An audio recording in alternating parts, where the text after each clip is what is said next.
Shalom and Baraka, family. Glad to see that you've chosen us to be with us today and to learn and receive some spiritual knowledge of our Creator, Yahuah and Yahusha, in spirit and in truth.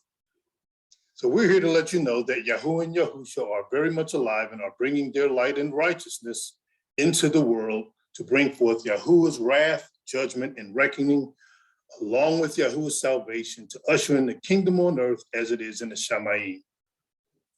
We know that all these things must come to pass, so we're watching, praying, and seeing all that Yahuah is working out according to his plan. I hope that you've meditated and are prayed up to bless your spiritual food that you're about to receive for your spirit man today. And with that said, let's get started. So today's lesson will be speaking on the subject matter of Yahuah's mind or knowledge and knowledge of righteousness. It is only through Yahuah's righteousness that salvation, judgment, and the kingdom on earth are ushered in at the appointed times of his moedim. We encourage you to study our content and lessons to understand Yahuah's timing and why things are occurring at specific times for his plan of salvation. Keep in mind that Yahuah's times and ways are not equivalent to man's ways. You'll hear me constantly reiterate this throughout today's lesson and practically every lesson and commentary that we teach. The beginning of knowledge and wisdom, Proverbs 1:7 and Proverbs 9:10. Proverbs 1:7 says, "The fear of Yahuah is the beginning of knowledge, but fools despise wisdom and instruction." Proverbs 9:10 states, "The fear of Yahuah is the beginning of wisdom, and the knowledge of the holy is understanding." So these two powerful scriptures need to resonate in our mind and understanding regarding the beginning of knowledge, wisdom, and our understanding. Notice that Proverbs 9:10 defines wisdom as the knowledge of the holy or sacred or sanctified as understanding. So I don't want this to be confused, as many pastors, preachers, teachers, mores, rabbis, and others may teach and preach and deem about which is what they believe as holy, as we already know that those who are teaching many doctrines are not rooted on the right foundation and therefore cannot be of our Creator Yahuah.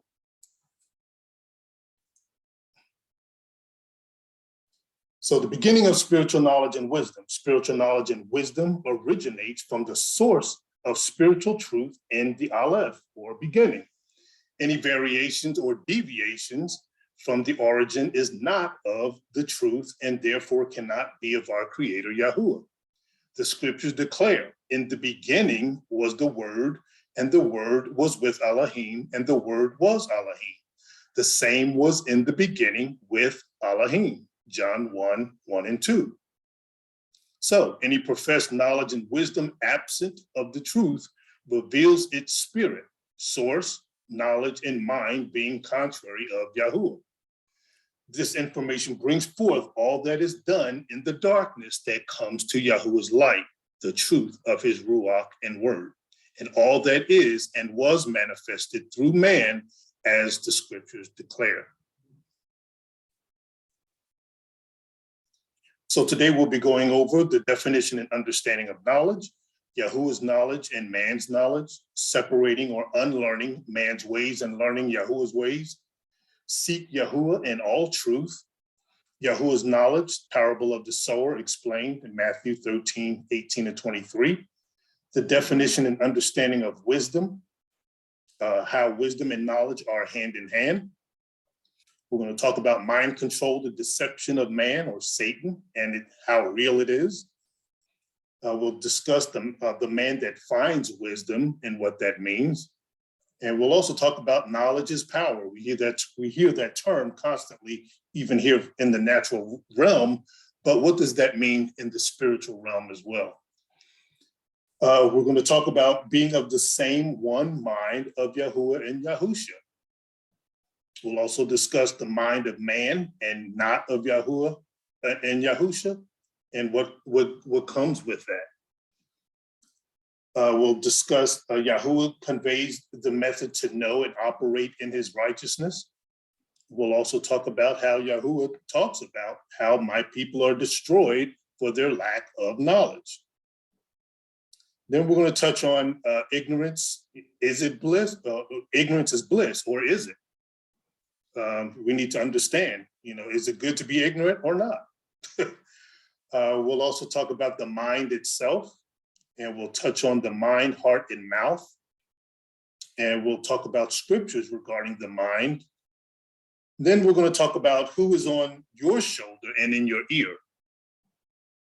And then if the government is not on Yahuah's shoulder, the adversary of man, or Satan, is. If it's not one, it has to be the other. So we'll be talking about that. Then we're going to go into the 3 phases of consciousness and what that means, and talk about the house of Israel.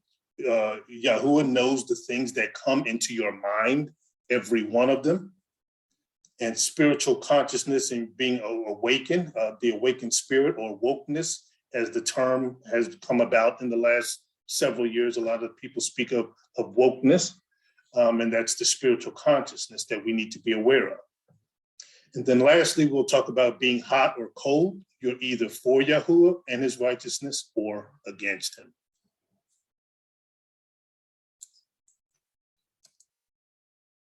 So we'll start, let's, in order to effectively elevate and transcend our minds to the knowledge and understanding of Yahuah, we must first identify exactly what knowledge is for his namesake. So we'll start by defining the term knowledge. And although I can spend an entire lesson speaking on the various types of knowledge and its impacts, I'm going to try to move this along because we do have a long lesson today with this, the broader subject matter of Yahuah's mind of righteousness. So knowledge. Definition of knowledge in the dictionary, in man's dictionary: the fact or state of knowing, the perception of truth or fact. The second definition is awareness of truth, fact, circumstance, or condition. The third definition is familiarity with facts, principles, and truths, as from studies, analysis, examination, and investigation. The fourth definition, something that is or may be perceived or understood. So for those of you who like to follow and learn the Hebraic words that transliterate to the Latin, Greek, and English word knowledge, the following can be found in the Hebrew concordances. Da'af, which is H 1847, meaning cunning, calculated, astute, and unaware. And Yada, which is the most familiar, means, which is H 3045, meaning knowledge, to be known, seeing, or understanding, and discerning. So the spiritual definition of knowledge is also the fact or state of knowing with the perception and discernment of truth, or fact based on spirit and in truth and its manifestations. Spiritual knowledge encompasses the facts, principles, and truths of the scriptures that reflect the spiritual knowledge of the matter before its manifestation.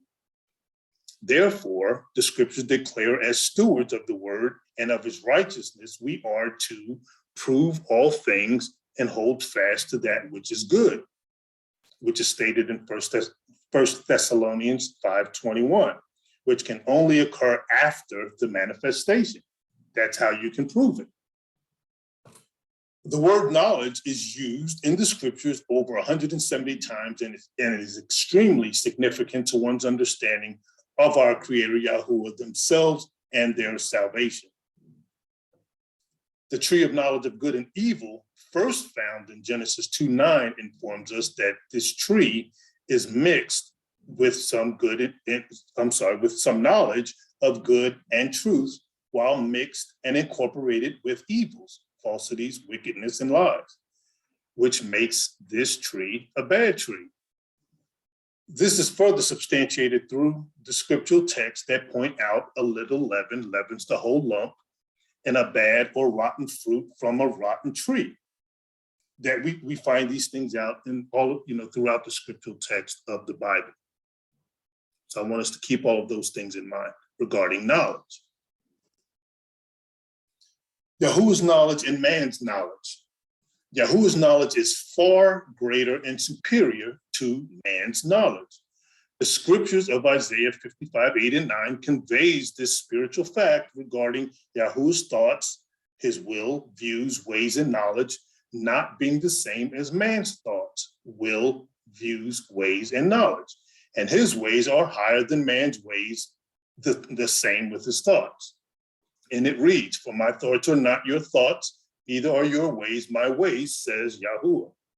For as the heavens are higher than the earth, so are my ways higher than your ways, and my thoughts than your thoughts." This scripture, in addition to the scriptural passages we pointed out in Genesis 2:9, and out of the ground made Yahuah Elohim to grow every tree that is pleasant to the sight and good for food.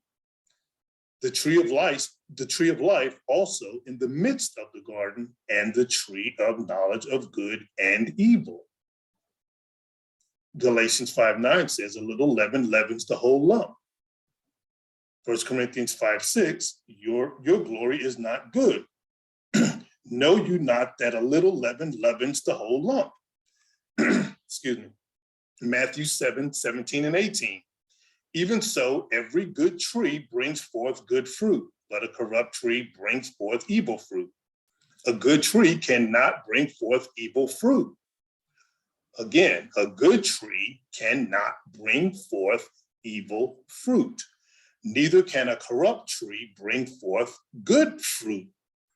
Every tree that brings not forth good fruit is hewn down and cast into the fire. Matthew 12:33. Either make the tree good and his fruit good, or else the tree corrupt and his fruit corrupt. For a tree is known by his fruit. These scriptures are revealing and indicative of the differences and contrast of that which is good and righteous and that which is evil and unrighteous. These two areas are the two worlds that we often speak of that collide, and is the very reason why we're here. We must understand that evil and unrighteousness does not and cannot dwell with the righteousness of Yahuwah and his heavenly host, which will also be the case here in the kingdom on earth as it is in the Shamayim through the body of Yahusha. So it is imperative that we are to understand the differences and contrary ways of man and Yahuwah in spirit and in truth, according to his infallible, unobstructed, undefiled, and unadulterated word, all which is done through his will for his name's sake and for our salvation. So as we discuss separating or learning man's ways and learning Yahuwah's ways, I want to be clear that unlearning does not mean forgetting. This is the very reason why the scriptures declare that we are to be in the world and not of it. So real knowledge is to know the extent of one's ignorance. So we must identify individually and collectively those in the mind and understanding of dark unconsciousness, which we see on the left in red, while evil and unrighteousness continues to dwell in and around them or many from the very ones that taught, indoctrinated, or propagandized this mindset. You can see the confusion and the looking down and not being astute and aware of in a conscious state. And that's what that icon on the left in red typifies. So when addressing in the proper context of Yahuwah's word and in spirit and in truth, one can live righteously in and through the body of Yahusha. As the scriptures declare, I can do all things through Mashiach who strengthens me. Philippians 4:13.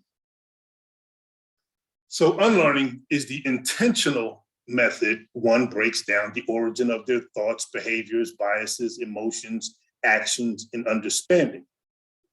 This allows one to renew and transform their mind to a higher level of consciousness and understanding through wisdom and knowledge for an awakened consciousness to achieve the results, outcomes, and benefits of the higher level of consciousness and understanding. So again, on the left side of the picture we see in red, a miseducated, misguided mind in bondage and lacks wisdom, knowledge, and understanding and obedience of the truth of righteousness that can only come through Yahuah and Yahusha. And this is, unfortunately, this is the state of the masses going through the broad and wide gate that leads to destruction as they operate under the ways of man and the iniquity, transgression, and sin placed upon them to live in a state of unconscious, lower level purgatory, while some believe they are living a life path towards heaven, while the collective body suffers greatly in a mind and body of spiritual and natural hell. On the right side, we see a renewed mind of righteousness with clarity, wisdom, knowledge, and understanding of righteousness for Yahuwah's name's sake, a higher level of spiritual consciousness that manifests in the natural event, individually and collectively amongst Yah's people.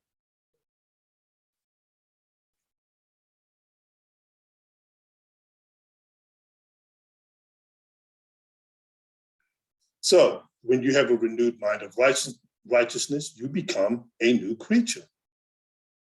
So you're no longer like the person like we see on the left that are unconscious, unaware, in a very downtrodden state, whether they realize it or not. But when they become in the knowledge and understanding, they become a new creature, which is what you see on the right in blue. Leviticus 4:13-17 says, and if the whole congregation of Israel sin through ignorance, and the thing be hid from the eyes of the assembly, and they have done somewhat against any of the commandments of Yahuwah concerning things which should not be done, and are guilty, when the sin which they have sinned against it is known, then the congregation shall offer a young bullock for the sin and bring him before the tabernacle of the congregation. And the elders of the congregation shall lay their hands upon the head of the bullock before Yahuwah. And the bullock shall be killed before Yahuwah. And the priest that is anointed shall bring of the bullock's blood to the tabernacle of the congregation. And the priest shall dip his finger in some of the blood and sprinkle it 7 times before Yahuwah and even before the veil. We're going to be talking a lot more about the bullock, not in this lesson, so that we can have an understanding of what it means spiritually and not in the natural, falling for the ways of the carnal teachings that many have been taught through what they believe are the animal sacrifices. So this is something that you definitely have to learn and understand of what the Most High is doing it and how. And we're going to be pointing out all of these things in subsequent lessons. Seek your Creator, Yahuwah, in all truth. How does one discover what they don't know and understand of the scriptures? The answer to this question is the very reason why the scriptures were developed, authored, and interpreted by our Creator through his prophets possessing his spirit of righteousness. One can only seek the truth of the scriptures in our Creator's righteousness, who is unequivocally higher and superior to man. The goal of the scriptures are to learn of our Creator, Yahuwah, to join unto him. It is his love letter, and through blessings, curses, and chastisement that we can understand his love for us. So to accomplish this task of discovering what one doesn't know is to first recognize that they don't know their Creator according to his word and must totally submit themselves to his righteousness and not man's. There's a distinction between the spirit of Yahuah in man and man who is absent of Yahuah's spirit. Each person's responsibility is to determine who is right before them, feeding them, Yahuah through his spirit-filled host or man. Additionally, each of us are responsible for gaining knowledge and understanding that comes directly from the word in its proper spiritual context. This process and progression occurs over the entirety of Yahuah's plan of salvation for man, with a remnant coming into his heightened spiritual knowledge and understanding as Yahuah's first fruits. To effectively obtain the knowledge and understanding of the scriptures and those that present sound spiritual context to the scriptures, one must always try the spirit by the spirit.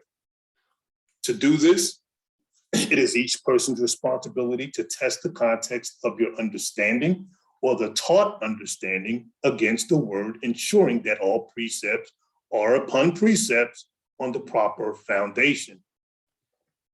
If the context of your understanding or taught understanding does not align with all precepts, there are inconsistencies that become fallible and make the scriptures come back void, which is not to occur for sound doctrine.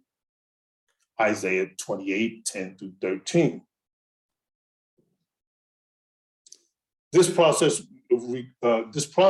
reoccurs over the time period from the dispelling of Adam from the Garden of Eden until the time of the kingdom on earth as it is in the Shamayim.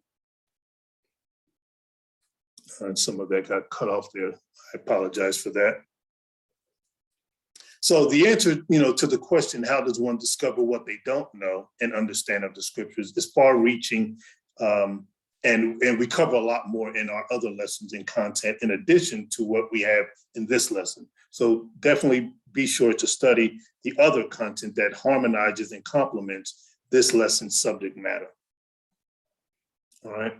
So in addition to that, to seeking our Creator, Yahuah, in all truth, and how does one discover what they don't know and understand of the scriptures, to obtain answers that one don't know or doesn't know regarding our Creator and his righteousness, one must ask the right questions regarding our spirit man for Yahuah's will and not for our natural carnal man and his affections of the world.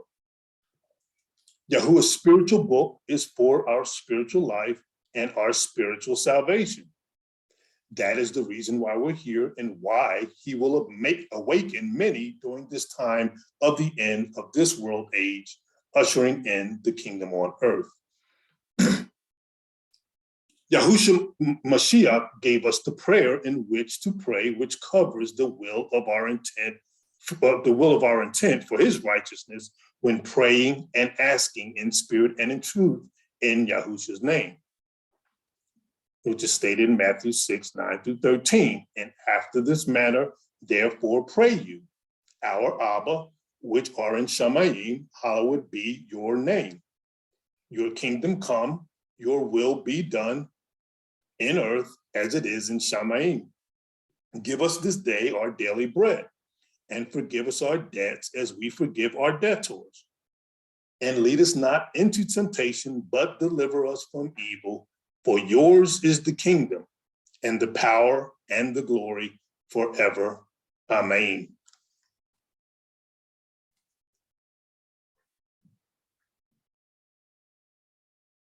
Yahuah's knowledge regarding the parable of the sower explained, and this is when Mashiach in first advent explains the parable of the sower, Matthew 13, 18 through 23. Hear you therefore the parable of the sower. When anyone hears the word of the kingdom and understands it not, then comes the wicked one and catches away that which was sown in his heart. This is he which received seed by the wayside. But he that received the seed into stony places, the same is he that hears the word, and anon with joy receives it. Yet he has not, yet has he not root in himself, but doeth for a while. For when tribulation or persecution arises because of the word, by and by he is offended. He also that received seed among the thorns is he that hears the word, and the care of this world and the deceitfulness of riches choke the word and becomes unfruitful. But he that receives seed in the good ground is he that hears the word and understands it, which also bears fruit and bringeth forth some and 100-fold, some 60, and some 30. So this scripture of Matthew 13, 18, and 19 is so 13, 18 through 23, is so revealing of exactly what I've seen on many occasions with people who do not have knowledge and understanding with things regarding the righteousness of our Creator, and someone of unrighteousness that can sow seeds of doubt and unrighteousness and take away that which was sown into their heart. Many people don't have an understanding and are quick to say that's not true or that's false doctrine without any foundation, precept, and spiritual context to underscore or bring to light their claim. That's a problem. Whenever we say that something's false doctrine, that's not true, we should be able to come behind it and explain exactly what is true and what foundation we're on. All right. The scripture says, again, our job, like I mentioned earlier, is to prove all things and demonstrate what our Creator is stating to us and why. His word and righteousness is precept upon precept, which is where many false beliefs and lack of understanding fail, as they are rooted on false foundations and does not apply the protocol of all precepts.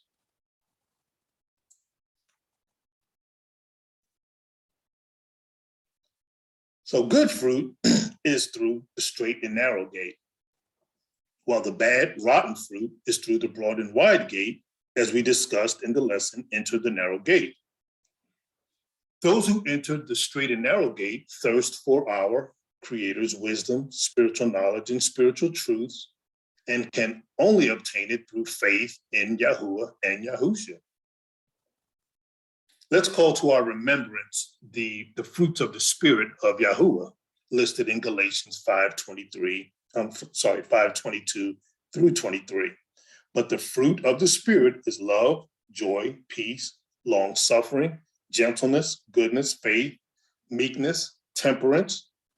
Against such there is no law.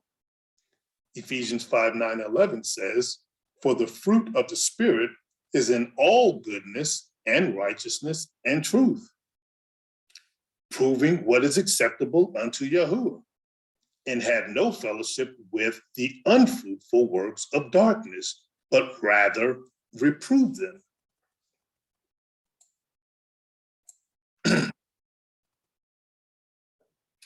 So from reviewing these scriptures, one should be able to understand and assess that there's a distinct difference from good fruit and bad fruit, and it's dependent upon the seeds that were sown that resonates in a person's understanding.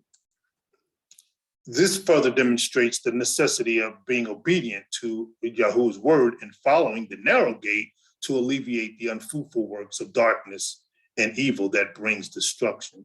So, again, this goes hand in hand to what the last lesson of the straight and narrow gate. This further elaborates the points that were made and what happens when going through the straight and narrow gate.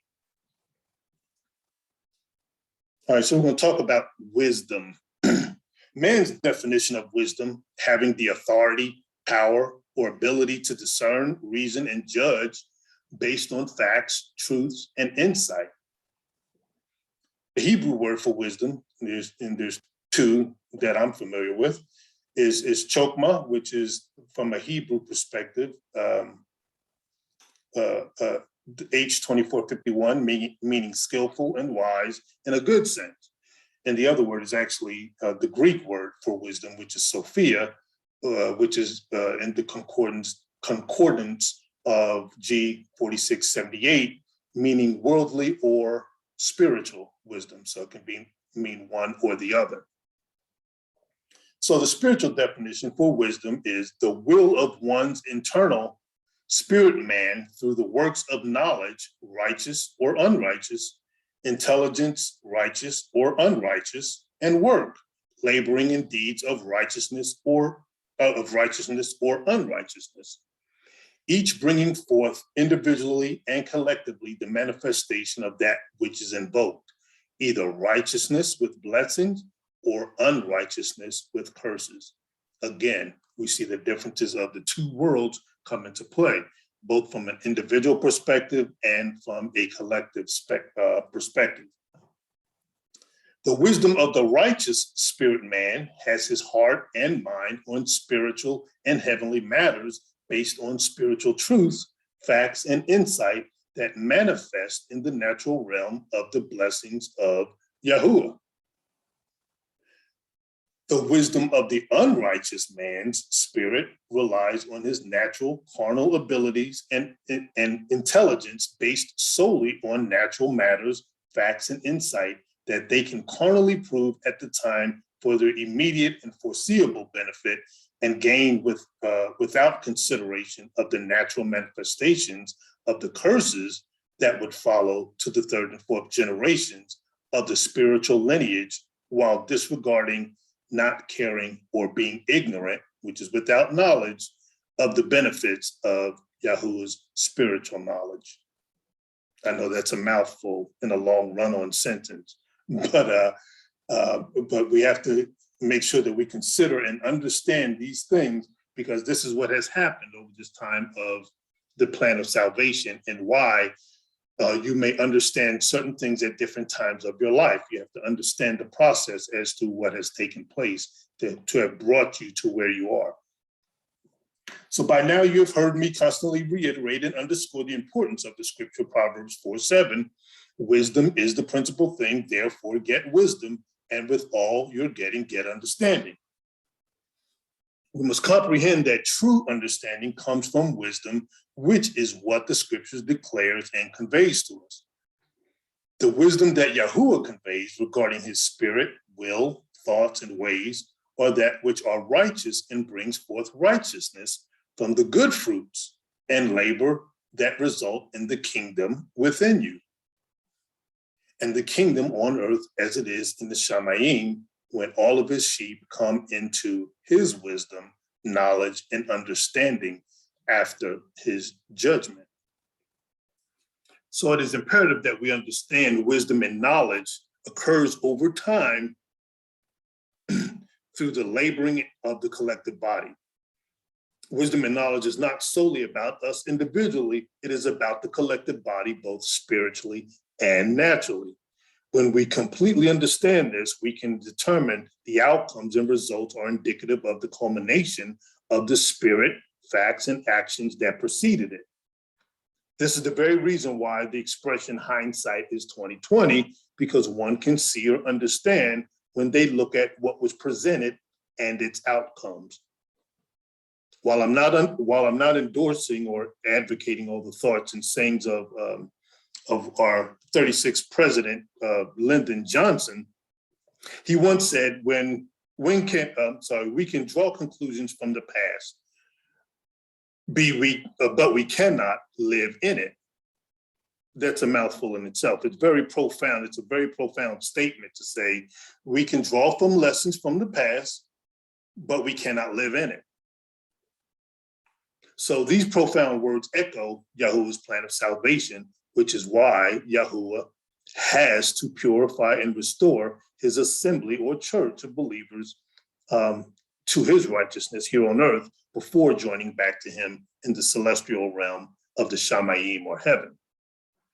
So if we live to the words that Lyndon Johnson stated, which is of course aligned with the scriptures of the word as well, we should want to always move forward and go higher and higher in our understanding, because we've been able to see our past, our history, and understanding that we must move forward, we must do better. All right. Yahuwah's knowledge and wisdom go hand in hand. Proverbs 2:6 says, for Yahuwah gives wisdom. Out of his mouth comes knowledge and understanding. Proverbs 1:5-7 says, a wise man will hear and will increase learning, and a man of understanding shall attain unto wise counsels. To understand a proverb and the interpretation, the word of the wise and their dark sayings. The fear of Yahuwah is the beginning of knowledge, but fools despise wisdom and instruction. And of course, again, Proverbs 4:7, wisdom is the principal thing. Therefore, get wisdom, and with all you're getting, get understanding. I kind of want to go off on a tangent there on that, but I'm going to save that. James 3:13, who is a wise man and endued with knowledge among you? Let him show out of a good conversation his works with meekness of wisdom. James 3:17, but the wisdom that is from above is first pure, then peaceable, gentle, and easy to be entreated, full of mercy and good fruits, without partiality and without hypocrisy. Colossians 1:7 through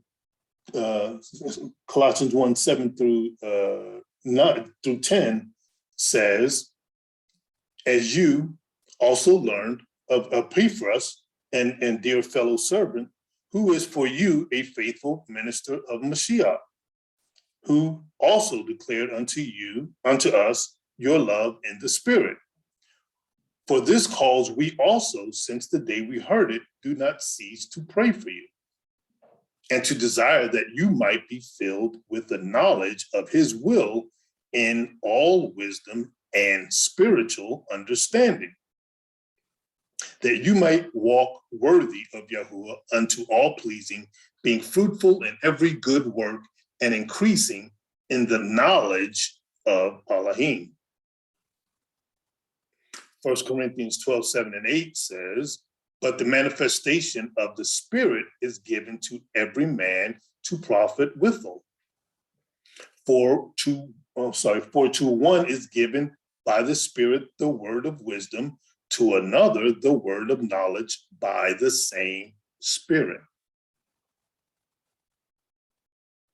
That's a lot in our understanding. So I want us to make sure that we see and understand how wisdom and knowledge works together, and how we must have this, resonate in our minds as we navigate and maneuver throughout the scriptures. That's the only way that we get to know and see our Creator. There's no other way. And through faith, we must understand and know these things, that his word is true, and that these things are happening, and then be able to prove all things. Because your eyes should now be open to be able to see and understand those things which he spoke and prophesied, and when they were actually manifested. And this is where the masses have failed at identifying the manifestations against the prophecy, or that which was prophesied before it. So we'll be talking again a lot more about those things and identifying all of those different areas. All right. Man's knowledge and wisdom go hand in hand. Hosea 4:1-6 states, hear the word of Yahuwah, you children of Israel. For Yahuwah has a controversy with the inhabitants of the land, but there is no truth, nor mercy, nor knowledge of Elohim in the land. By swearing and lying and killing and stealing and committing adultery, they break out, and blood touches blood. Therefore shall the land mourn, and everyone that dwells therein shall languish, with the beast of the field and with the fowls of heaven. Yea, the fish of the sea also shall be taken away. Yet let no man strive nor reprove another. For your people are as they strive with the priest. And I really should have underscored that. That's important to understand. Let no man strive nor reprove another. And then it explains, after the colon defines it, for your people are as they strive with the priest. So here we have a group of people that strive and understand as the priest that came before them. If the priest is wrong, then you're wrong. So we have to understand these things. Therefore shall you fall in the day, and the prophet also shall fall with you in the night, and I will destroy your mother. My people are destroyed for lack of knowledge. Because you have rejected knowledge, I will also reject you, that you shall be no priest to me. Seeing you have forgotten the law of your Elohim, I will also forget your children. Proverbs 18, 1-3 states, through desire, a man, having separated himself, seeks and intermeddles with all wisdom. Through a desire, a man, having separated himself, seeks and intermeddles with all wisdom. A fool has no delight in understanding, but that his heart may discover itself. When the wicked comes, then comes also contempt, and with ignominy reproach. James 3:14-16 states, but if you have bitter envying and strife in your hearts, glory not and lie not against the truth. This wisdom descends not from above, but is earthly, sensual, and devilish. For where envying and strife is, there is confusion and every evil work. Luke 11:52 says, woe unto you, lawyers, for you have taken away the key of knowledge. You entered not in yourselves, and them that were entering in, you hindered. Again, we are to understand, because you don't know certain things, or because of those who have taught you that should not have taught you what they did, because their mouths needs to be stopped, as the scriptures in Titus points out. So we have to understand all of these things. What you know is not always the truth of the matter. So what you don't know, you need to get to know by knowing the truth, which can only come through the true prophets and the hard to endure things by going into the narrow gate. So without this understanding of that you could have possibly been taught incorrectly when the scriptures tells you all these things, that through desire a man, having separated himself, seeks and intermeddles with all wisdom, says a lot. We all have to understand that. Again, there is none righteous. So how is that so? If there's none righteous, means there's something that has taken place for us to be unrighteous. So we aren't to walk around thinking that we're righteous, knowing that the things that we've been taught at some point, we've been misguided and miscommunicated the truths of the matter. So now it's the time to learn these truths, which comes from the new tongue of the prophets of new here in this time, that speaks of the same things that were being taught in the times of old that people did not want to deal with. So we have to understand there's a separation of that which is righteous and that which is unrighteous. And we see the outcomes of these things. The scriptures tells us these things. This is not something that's coming out of Zeke's mouth that he's just conjured up. This is what the scriptures declare. So I want to make that very clear. All right. Mm-hmm. Mind control. So along with all those things that we just spoke about, the intermeddling of wisdom and everything else, mind control, the deception of man, Satan. The deception of man is real. This is 2 Corinthians 11:3-4 states, but I fear lest by any means, as the serpent beguiled Eve through his subtlety, so your mind should be corrupted from the simplicity that is in Mashiach. For if he that comes preaches another Yahusha, whom we have not preached, or if you have received another spirit, which you did, I'm going to let you know that, you received another spirit, because none are righteous, which you have not received, or another gospel, which you have not accepted, you might well bear with them. So we have to keep all of these things in mind. Matthew 16, 21 through 23 says, from that time forth began Yahusha to show unto his disciples how that he must go unto Jerusalem and suffer many things of the elders and chief priests and scribes, and be killed and be raised again the third day. Then Peter took him and began to rebuke him, saying, Be it far from you, Adonai. This shall not be unto you. How are you going to tell your teacher this? This is what Peter, who is the student, is saying to the teacher, the Mashiach. But he turned and said unto Peter, Get you behind me, Satan. You are an offense unto me, for you savor not the things that be of Elohim, but those that be of men. Please understand that we are, and we're going to have a dedicated lesson on this, but we have to understand what happened with the body of Peter. What happened during the time throughout the generations? What did Peter do in the first advent all the way up until now?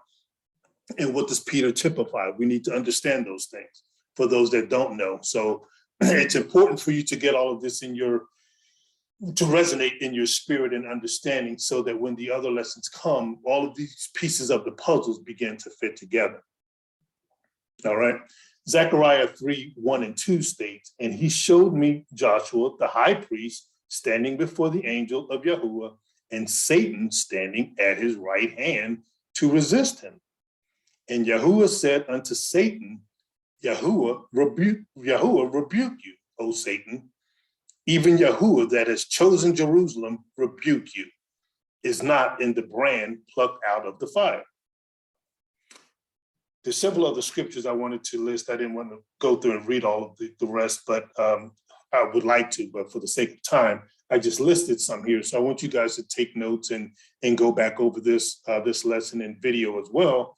I pointed out Genesis 3, 1 through 5, Job 1, 6 through 12, Matthew 4, 1 through 11, Luke 22, 1 through 6, Ephesians 6, 11 through 16, 1 Peter 5, 8 and 9, 2 Thessalonians 2, 1 through 12, Revelations 12, the entire chapter, and Revelations 20, 1 through 6. We need to understand all of these things and get that into our mind and understanding, so that when we go back and read and understand our Creator, which the only way we can understand him is through this word, we need to know all of these foundational principles that we have to incorporate in our spirit. Okay. So the man that finds Yahuwah's wisdom in Proverbs 3, 13 through 22, it states, happy is the man that finds wisdom and the man that gets understanding.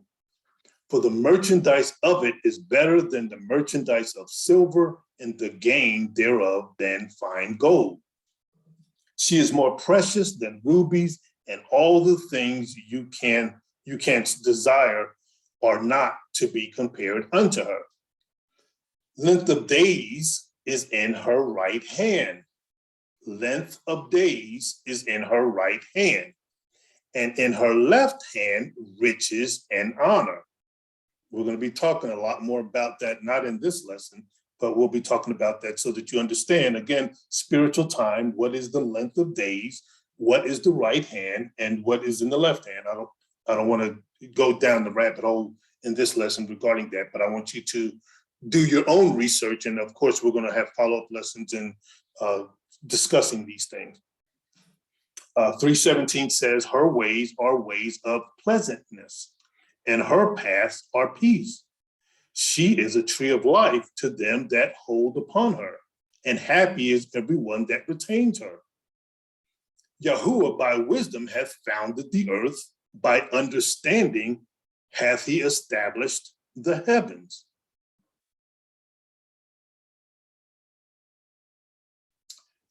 Let me say that again. Yahuah by wisdom hath founded the earth, by understanding hath he established the heavens. By his knowledge, the depths are broken up, and the clouds drop down the dew. My son, let not them depart from your eyes. Keep sound wisdom and discretion. So shall they be life unto your soul and grace to your neck. Proverbs 11:30 and 31 says, the root of the righteousness is a tree of life, and he that wins souls is wise. Behold, the righteous shall be recompensed in the earth, much more the wicked and the sinner. All right. So let's talk about knowledge is power. We hear this term all the time, especially when it's for the evil one to, get some money and do all those things. They're quick to tell you that knowledge is power to get rich and to do whatever they want you to do as part of their mind control. So let's talk about what knowledge is and how it impacts our life by having the power of knowledge. So we've heard the term knowledge is power used often throughout our lifetime. However, one of the considerations often not mentioned with this statement is to what or whom are we giving power? When we operate in man's ways, knowledge and understanding, we fuel man's agenda that also fuels the curses and consequences, as man's will, intentions, and agenda are not of Yahuah. By doing so, man's ways take precedent over Yahuah's ways on earth, which he allows for a moment in time for his plan of salvation that will ultimately bring forth the shock therapy needed for many at the time of judgment if they didn't follow the remnant protocol of taking the straight and narrow gate before his judgment. As the knowledge of Yahuah is sown into the hearts and minds of his true assembly or church again, it fuels the power of his righteousness for his name's sake. And he will put man's ways, which are evil, under his feet and make them his footstool. Psalms 132:7-8, Isaiah 66:1, Matthew 22:44, Mark 12:36, Luke 20:43, Acts 2:34-36, and Acts 7:49, Hebrews 1:13, and Hebrews 10:13. So the following are a few familiar quotes regarding knowledge that is applicable to the spiritual knowledge of the scriptures. Real knowledge is to know the extent of one's ignorance, which we talked about earlier. The beginning of knowledge is the discovery of something we do not understand. Knowledge is of no value unless you put it into practice. Wisdom is the right use of knowledge. Timeless knowledge prepares you for a changing world. Now, these are all statements and sayings from a carnal perspective, but they definitely align with the scriptures and the things that we just spoke about. So I want to show that comparison. So there is some good, again, man is not all bad, of course, because we've bitten off the tree of knowledge of good and evil, but we need to be on the side of all good and have no evil. So we need to understand that. All right.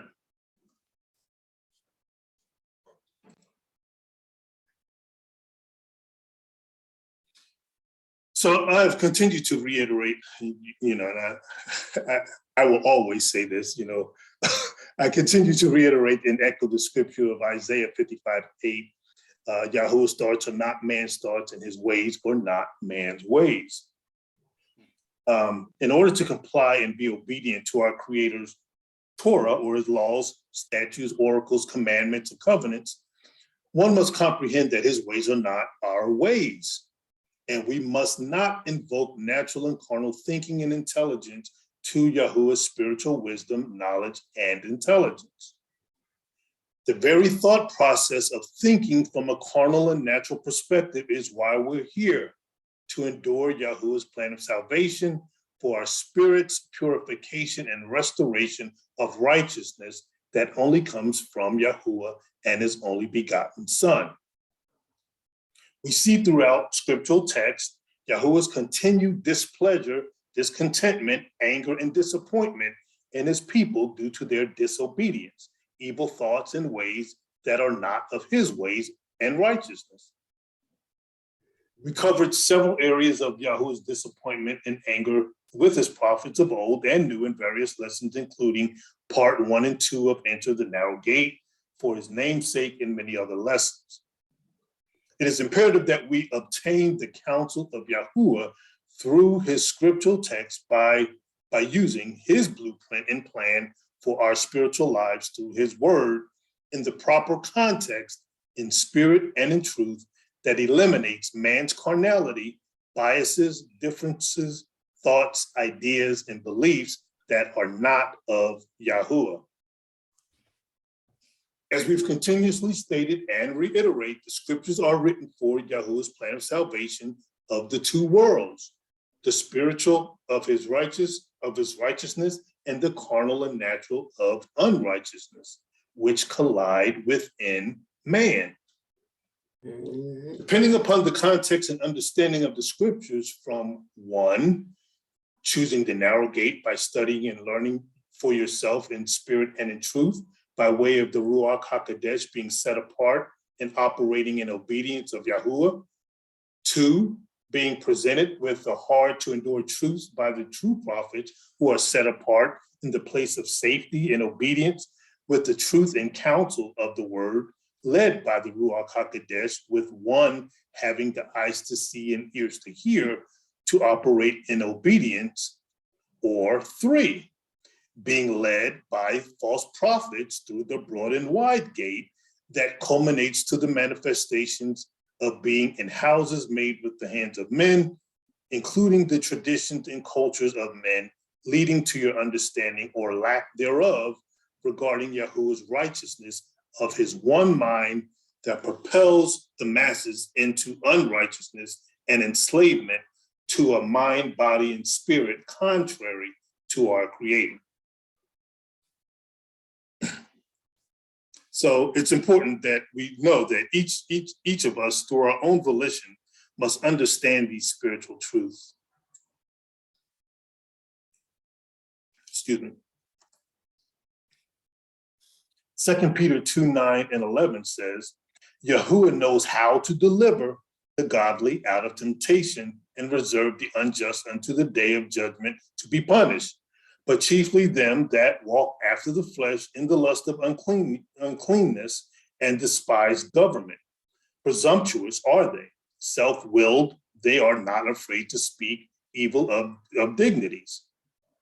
Whereas angels, which are greater in power and might, bring not railing accusation against them before Yahuwah.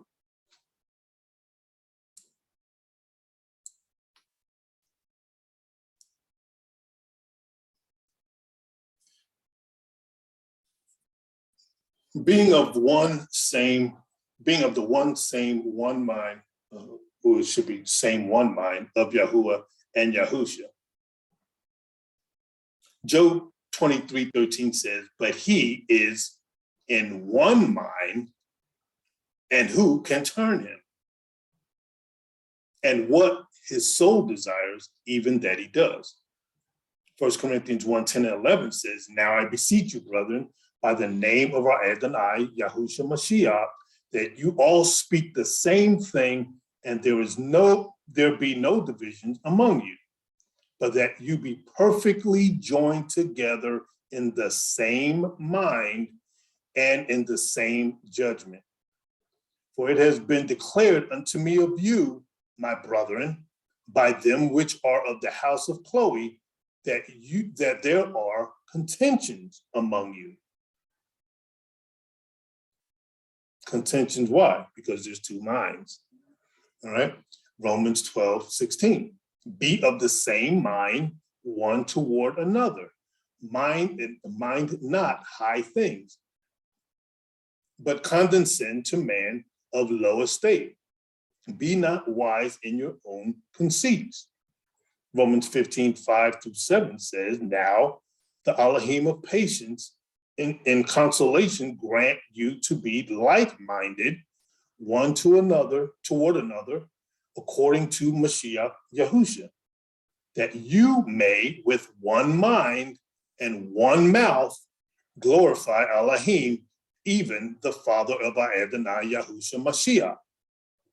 Wherefore receive you one another as Mashiach also received us to the glory of Elohim. 2 Corinthians 13:11 says, finally, brethren, farewell. Be perfect, be of good comfort, be of one mind, live in peace, and the Elohim of love and peace shall be with you. Philippians 2:2 says, fulfill you my joy, that you be like-minded, having the same love, being on one accord of one mind.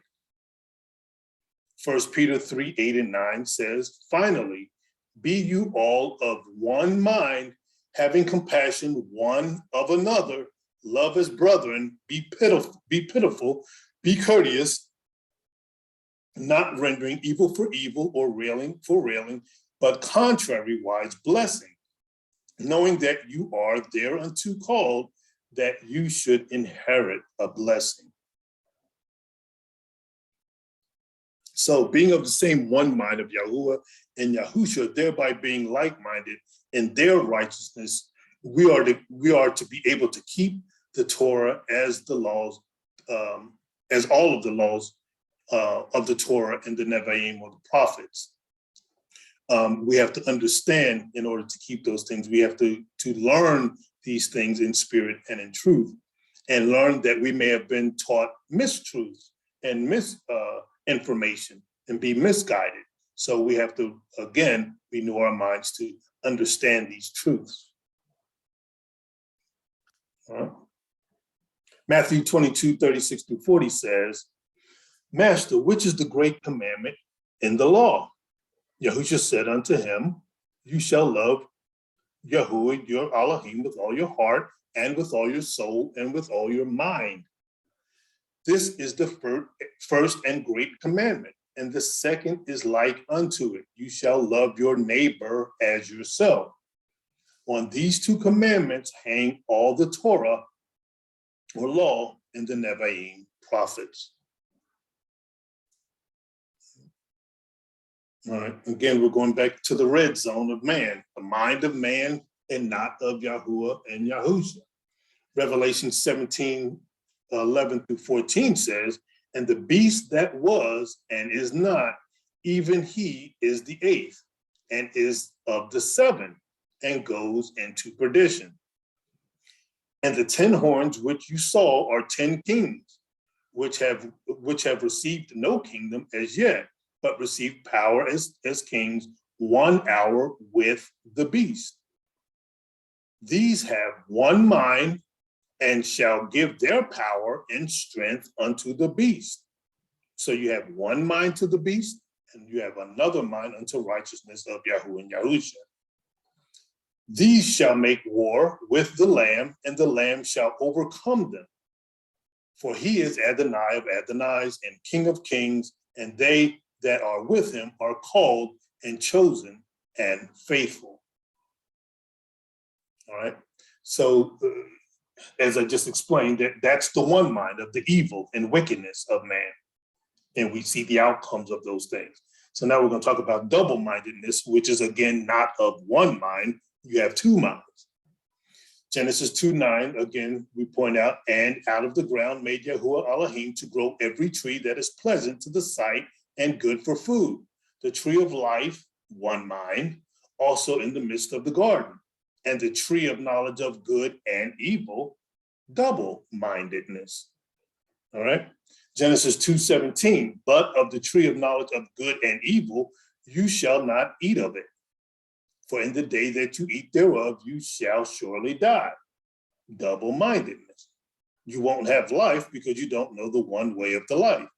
You have two minds, good and evil, and you cannot distinguish that which is good from that which is evil.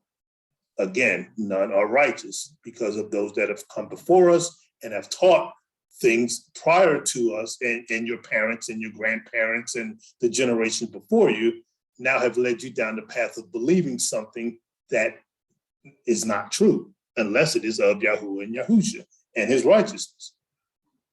All right. James 1:7-10 says, for let not that man think that he shall receive anything of Yahuah. A double-minded man is unstable in all his ways.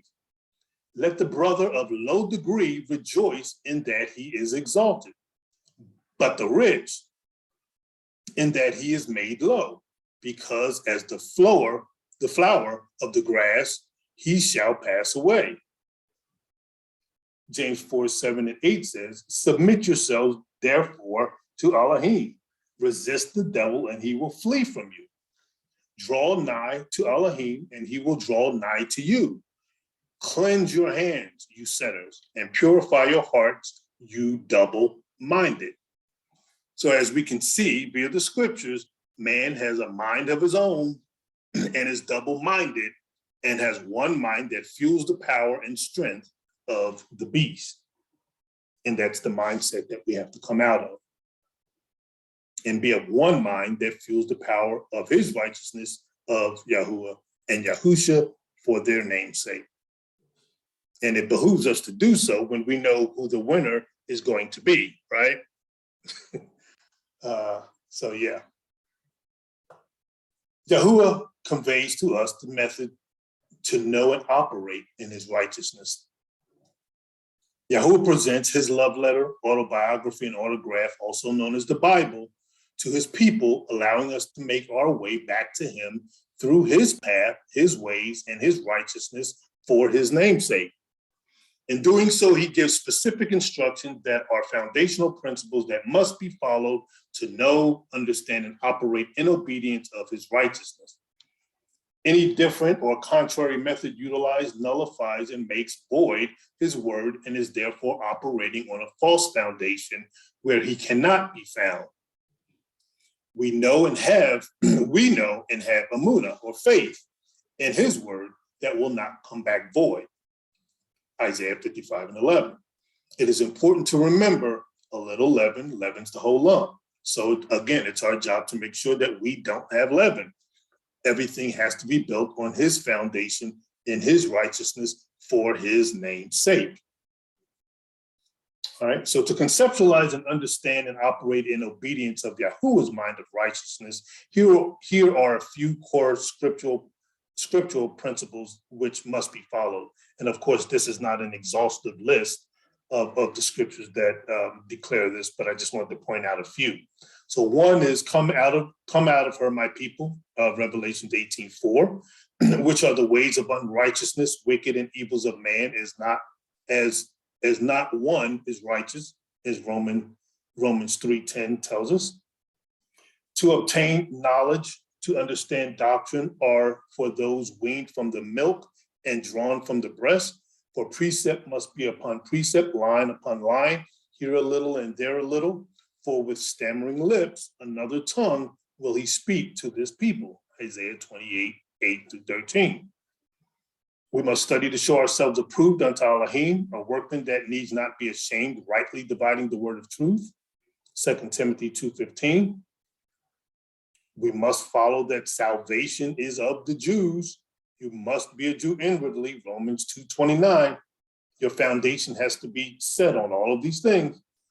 Elohim, Yahuah is a spirit, and they that worship him must worship him in spirit and in truth, not through your carnal ways of double-mindedness and everything that comes with it.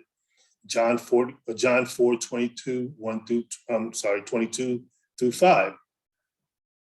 And also I think I left out something there with the Ruach HaKodesh. Well, and the spirit and truth is in the Ruach HaKodesh. And I think I was going to put other scriptures there regarding the Ruach HaKodesh, because what I've been noticing is that a lot of people leave out the room for the Ruach. They say that, the scriptures are, I don't understand everybody, the scriptures are simple, all of this, that makes no sense. It's not simple. And it has taken, thousands of years, over 13,000 years, to get to where we are from his spiritual time to understanding the things that we know today that are coming to light today. So for anyone to say that the scriptures were simple and that man always knew and understood these things, a remnant knew these things, a very small percent of these of the population have known these things, but the masses definitely has not. And again, because none are righteous, most have fallen prey to the unrighteousness of man and his ways. So they leave void the room for the Ruach HaKodesh, who brings the spirit of Elohim back unto us for our remembrance and understanding, to bring forth that consciousness. You cannot leave out the Ruach HaKodesh or Holy Spirit that brings forth this knowledge and truth. That's how we know and recognize our Creator, through his spirit of righteousness, through the Comforter, the Ruach HaKodesh. All right. Our Creator is the same yesterday, today, and forever. Hebrews 13:8, 2 Timothy 2:11-13, and he changes not. Malachi 3:6. Again, all of these principles have to be in our foundational understanding, so that we can build on all of these things. If we don't build on these things or find that these things are absent in the way that we understand this book, which is our only way of knowing and meeting our Creator, then we are on a false foundation, and that's not where you want to be. All right. We have to exercise faith of Yahuah in Yahusha and all that is shown and taught in spirit and in truth of their righteousness. Hebrews 11:6. Remember, his ways are not man's ways. So what you think is righteous is one thing. That's man. And we have to get away from that. You're not righteous at all when you're operating as man and not as Yahuah and Yahusha. Allow the spirit of truth and comforter, the Ruach HaKodesh, Holy Spirit, to teach you all things, which is going to my point earlier. John 14:26, John 15:26, 16:13, and through the baptism of Yahusha's righteous wisdom and knowledge in spirit and in truth. So that's how we make our way back to understanding and finding our Creator through the body of Yahusha, through his wisdom, knowledge in spirit and in truth. I know this. So, and here again, we're going to talk here in Hosea, what our Creator speaks unto us. My people are destroyed for the lack of knowledge. So everybody that thinks that they're smart and have all the knowledge of the world, our Creator is telling us otherwise. You're destroyed for the lack of knowledge. And if you believe in this book, you have to understand that you are destroyed for the lack of knowledge. Hosea 4:1-12 says, hear the word of Yahuah, you children of Israel. For Yahuah has a controversy with the inhabitants of the land, because there is no truth, no mercy, no knowledge of Elohim in the land. By swearing and lying and killing and stealing and committing adultery, they break out, and blood touches blood.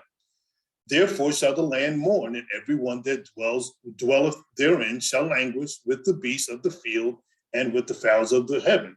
Yea, the fishes of the sea also shall be taken away. Yet let no man strive nor reprove another, for your people are as they strive with the priests, as we pointed out earlier. Therefore shall you fall in the day, and the prophets also shall fall with you in the night, and I will destroy your mother. My people are destroyed for the lack of knowledge, because you have rejected knowledge. I will also reject you. That you shall Be no priest to me, seeing you have forgotten the law of Elohim, I will also forget your children. As they were increased, so they sinned against me. See, we often hear Hosea 4:6. The very next scripture says, as they were increased, so they sinned against me. Therefore will I change their glory into shame. They eat up the sin of my people, and they set their heart on their iniquity, those that came before them. And there shall be like people, like priests, and I will punish them for their ways and return and reward them their doings. That reward is not a good one, trust me. For they shall eat and not have enough, they shall commit whoredom and shall not increase, because they have left off to take heed to Yahuah. Whoredom and wine and the new wine take away the heart. My people ask counsel at their stocks, and their staff declares unto them, for the spirit of whoredoms has caused them to err, and they have gone a whoring from under their Elohim.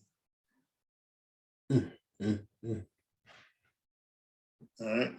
So that leads us into, the statement. We hear this as a carnal term, ignorance is bliss. So my take, and I'm sure according to the scriptures, our creator's take is ignorance is bliss, or is it? So let's talk about that. The lack of knowledge is the definition of ignorance. If one doesn't know the truth of righteousness, they cannot operate or be in obedience of it until they are enlightened, educated, instructed, and properly taught. It is only at that time one can become obedient to the knowledge of truth and righteousness of our Creator, Yahuah. So while many may believe that ignorance is bliss, which is heaven or paradise, happiness and enjoyment, while they operate in the ways and traditions of men to get all they can from a monetary perspective and ignoring spiritual truths, righteousness in Yahuah's love, their ignorance and bliss turns into a living hell upon the day of reckoning, judgment, and destruction of their minds. Meanwhile, those that place their faith or emunah, trust, and treasures in heaven and follow their pursuit of true happiness of Yahuah and his righteousness, as the scriptures declare, they will benefit greatly from their labor, works, love, and sacrifice for his name's sake. We can see from the scriptures that the lack of knowledge or ignorance is contrary to what Yahuah desires for his people, as stated in Proverbs 4:7. Those that seek his spiritual knowledge, wisdom, and understanding for his name's sake will reap that which they sow into his righteousness, while those who sow seeds of man and the love of money, being the root of all evil, will also reap what they sow. So, is ignorance bliss, or is sacrifice in emunah for righteousness in spiritual wisdom, knowledge, and understanding for Yahuah and Yahusha's sake and our salvation bliss? Well, I can tell you, I take the latter. And we take the latter. Those of this sanctuary, we take the latter.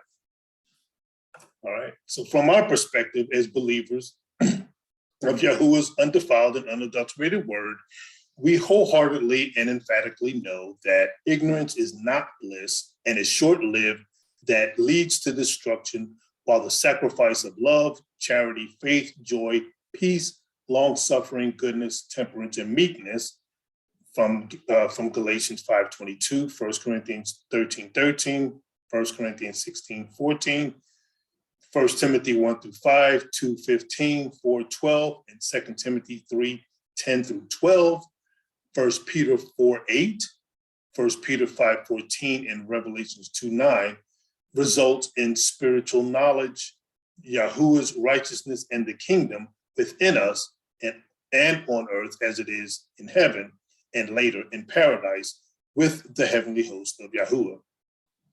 We choose Yahuah's bliss, heaven, repentance and salvation over man's tradition and false sense of bliss. What do you choose? Again, of your own volition, what mind are you? You get to make the choice.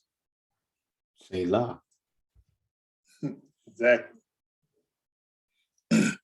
So now we've gone over this slide in the Enter the Narrow Gate lesson, but it is important for me to reiterate this for subsequent information that we'll be reviewing in this lesson. So the definition of the mind, the consciousness, an element or process that thinks, reasons, perceives, wills, and judges.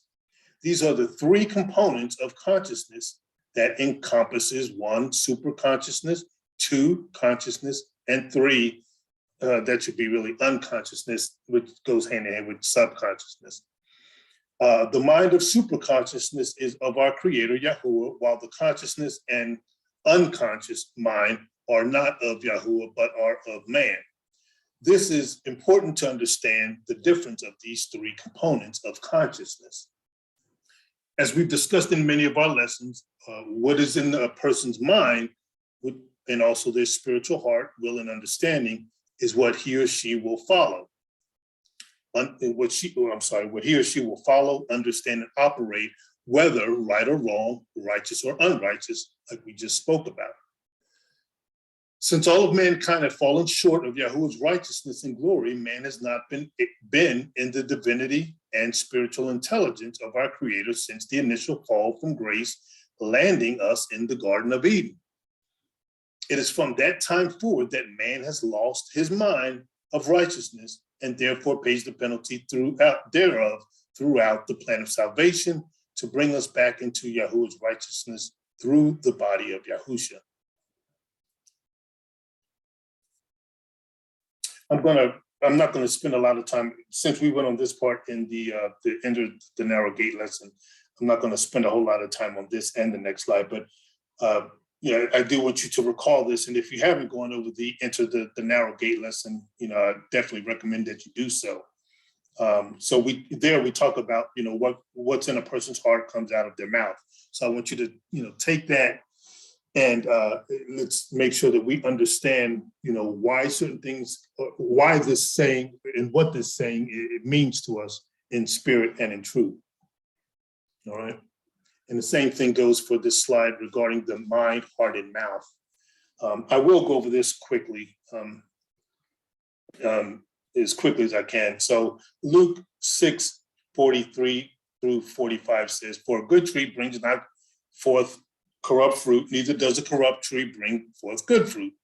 For every tree is known by its fruit, for of the thorns men do not gather figs, nor of bramble bush gather they grapes. A good man out of his heart, a good man out of the good treasure of his heart bringeth forth that which is good. And an evil man out of the evil treasure of his heart bringeth forth that which is evil. For of the abundance of the heart, his mouth speaks. We have to understand that too, and also understanding those that came before us, what was in their heart, what was in their mouth when they spoke it. Those things now speaks to your spirit. So I want you to understand all of these things. Matthew 15:18 through 20 says, "But those things which proceed out of the mouth come forth from the heart, and they defile the man. For out of the heart proceed evil thoughts, murders, adulteries, fornications, thefts, false witness, blasphemies. These are the things which defiles a man, but to eat with unwashed hands defiles not a man." All right. Matthew 5:2 through 12 says, "And he opened his mouth and taught them, saying, Blessed are the poor in spirit, for theirs is the kingdom of heaven. Blessed are they that mourn, for they shall be comforted. Blessed are the meek, for they shall inherit the earth. Blessed are they which do hunger and thirst after righteousness, for they shall be filled. Blessed are the merciful, for they shall obtain mercy. Blessed are the pure in heart, for they shall see Elohim. Blessed are the peacemakers, for they shall be called the children of Elohim. Blessed are they which are persecuted for righteousness' sake, for theirs is the kingdom of heaven. Blessed are you when man shall revile you, and persecute you, and shall say all manner of evil against you falsely for my name's sake. Rejoice and be exceeding glad, for great is your reward in heaven. For so persecuted they the prophets which were before you. All right. So again, we went over some of these scriptures too, but I do want to kind of reiterate this because it goes with the rest of this lesson. A few scriptures regarding the mind in Numbers 16:28. And Moses said, hereby you shall know that Yahuah has sent me to do all these works, for I have not done them of my own mind. 1 Samuel 2:35 says, and I will raise me up a faithful priest that shall do according to that which is in mine heart and in my mind. And I will build him a sure house, and he shall walk before mine anointed forever. 1 Chronicles 28:9 says, and you, Solomon, my son, know you the Elohim of your father, and serve him with a perfect heart and with a willing mind. For Yahuah searches all hearts and understands all the imaginations of the thoughts. If you seek him, he will be found of you. But if you forsake him, he will cast you off forever. Nehemiah 4:6 says, so built we the wall, and all the wall was joined together unto the half thereof, for the people had a mind to work.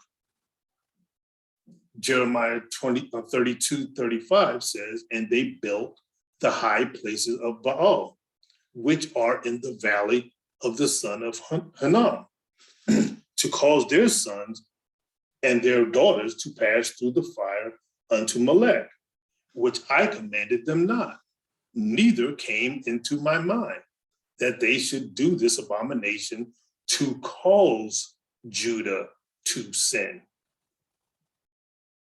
Ezekiel 11:5. And the spirit of Yahuah fell upon me, said unto me, speak, thus says Yahuah. Thus have you said, O house of Israel, for I know the things that come into your mind, every one of them. Ezekiel 23:17-18. And the Babylonians came to her into the bed of love, and they defiled her with their whoredom, and she was polluted with them, and her mind was alienated from them. So she discovered her whoredoms and discovered her nakedness. Then my mind was alienated from her, like as my mind was alienated from her sister. A few more scriptures, Ephesians 4:23, and be renewed in the spirit of your mind. Philippians 2:5, let this mind be in you, which was also in Mashiach Yahusha. Luke 8:35, then they went out to see what was done, and came to Yahusha and found the man out of whom the devils were departed, sitting at the feet of Yahusha, clothed and in his right mind, and they were afraid.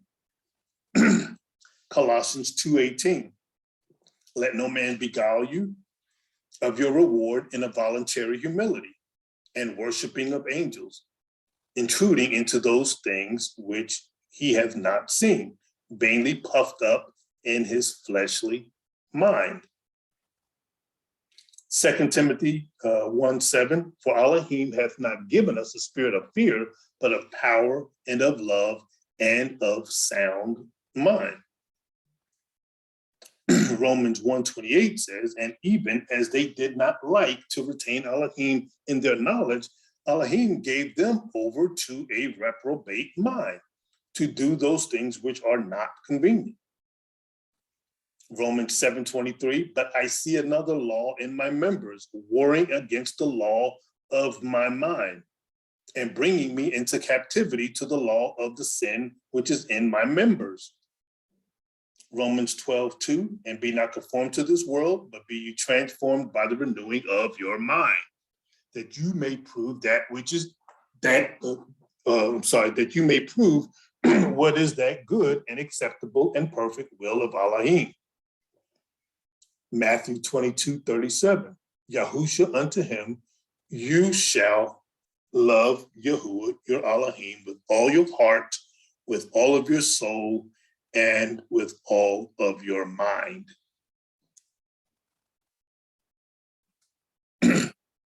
So 1 Corinthians 1:10 states, now I beseech you, brethren, by the name of our Adonai Yahusha Mashiach, that you all speak the same thing, and that there be no divisions among you, but that you be perfectly joined together in the same mind and in the same judgment.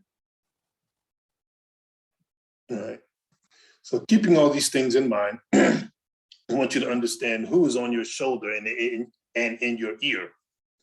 So we can often talk about the temptations of certain aspects of our lives, whether it's eating healthy or not, working out or not, obtaining education or certifications or not, career and relationship decisions, families and friends. However, these things alone do not glorify and exemplify the mind of Yahuah, nor does it assist in our salvation. One must ask themselves, how and why do I operate the way that I do, in the manner in which I do? What knowledge is this based upon? Is this what our Creator wants and expects of me? Am I keeping the two greatest commandments that assist me in keeping all others? Am I fleeing from Satan or abiding with him? So who is on your shoulder whispering in your ear, causing you to be obedient to one or the other? So here's just a quick illustration showing the inhabitants of the earth on the left, with the depiction, and of course we know that nobody's with the pitchfork and the horns and things of that nature whispering in your ear, but it's to show or demonstrate that we've allowed someone an evil spirit to speak into our ear and to allow us to understand the things that we've known, all while the spirit of righteousness depicted on the right side of the illustration, standing right there with us, saying, my people are destroyed for the lack of knowledge, because we reject that, and we will follow that which is unrighteous before we follow righteousness, because of that which has been taught or understood, by taking the broad and wide gate for many until we come out of her by taking the straight and narrow gate. All right. So if the government is not on Yahusha's shoulders, the adversary of man is.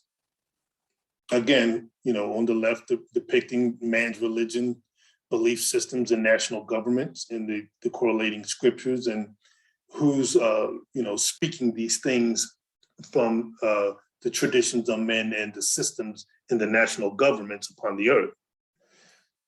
So, whose shoulder are the governments on that influences their mind and agenda that impacts the minds and knowledge of mankind? If the governments are not on Mashiach's shoulder yet during the time of the kingdom on earth, we must understand that they are on the adversary's shoulder, with the adversary in its ear. This assists us in understanding and explaining the evils that continue to transpire for their power, rulership, and all for money, with the impacts and outcomes it has on its citizens across the globe. The masses or inhabitants of the world are still asleep and not realizing their mode of understanding and belief is on a false foundation that trickled down from those before them, that culminates to the power they give to the evil beast. All national governments are erected on a primary religion, belief system, or government belief system of government that are not based on the truth and righteousness of Yahuah. Yahuah's truth and righteousness occurs during this time of the reckoning and judgment that leads to the kingdom on earth, as it is in the Shamayim. Do you know of a nation or government that proclaims the name and righteousness of Yahuah and Yahusha currently? The governments must be on the shoulder of the truth and righteousness of Yahuah for his namesake. This is the indicator for the world to understand the glory, power, and might of the Almighty Yahuah as they enter the kingdom on earth as it is in Shamayim.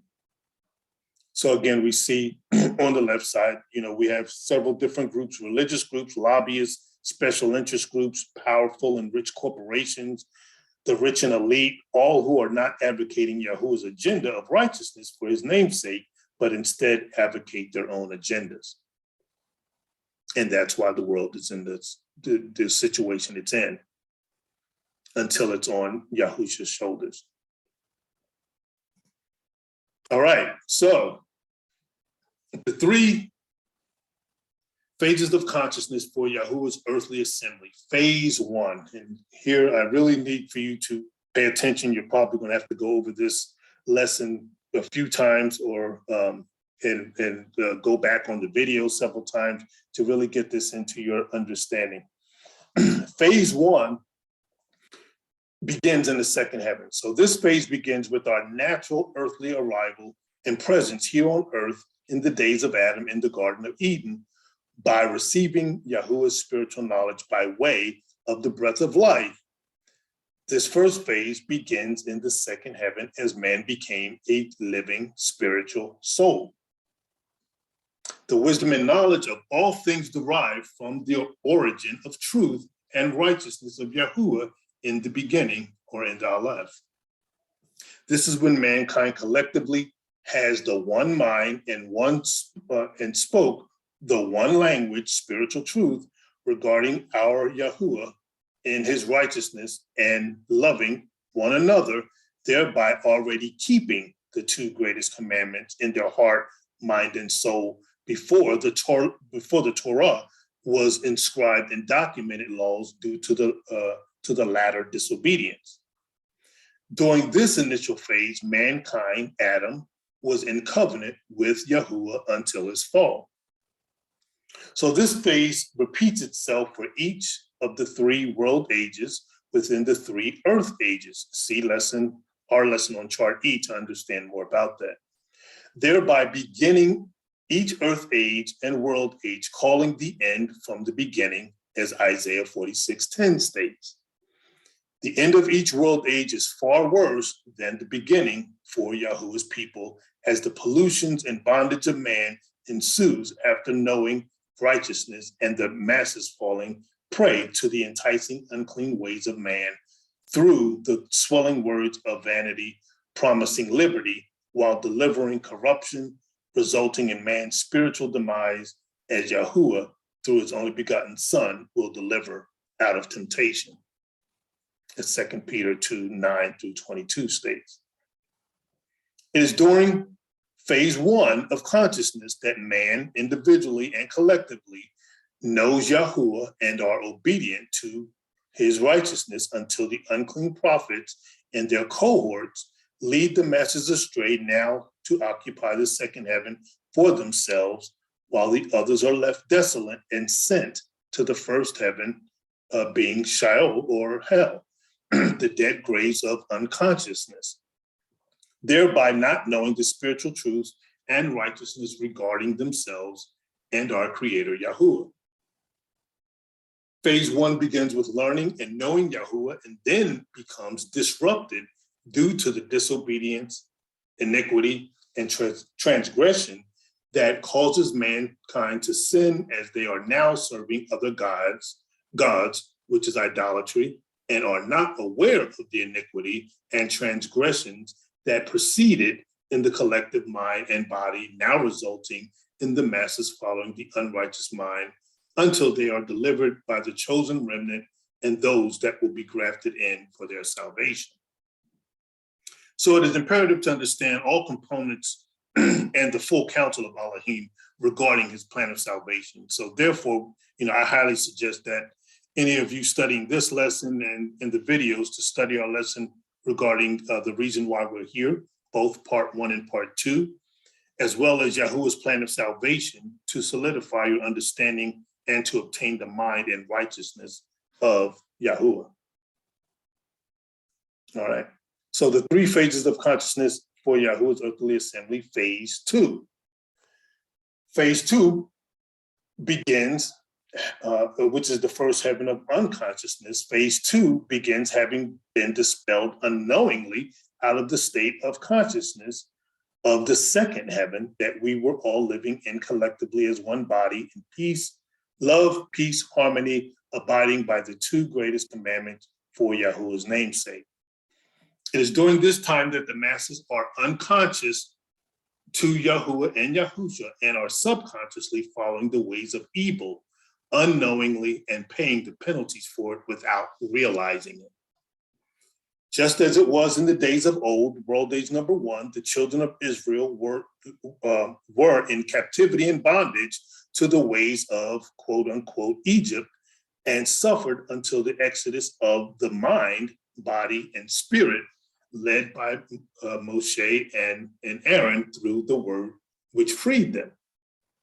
Their minds were first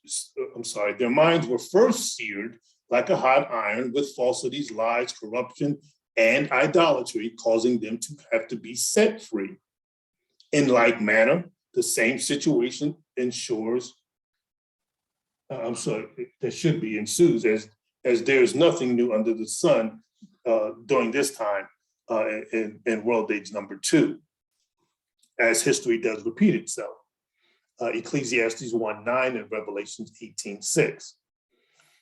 So it is through this appointed time in the first heaven that Yahuwah's only begotten son of the tribe of Judah, which is the door to salvation, and the rest of the tribes along with the others, undergoes the hell and torment of this world at the hands of the Gentile oppressors, rulers, principalities, and high places that cultivate double standards, double-mindedness, and twisted behaviors to further torment with no regard to Yahuwah and his righteousness.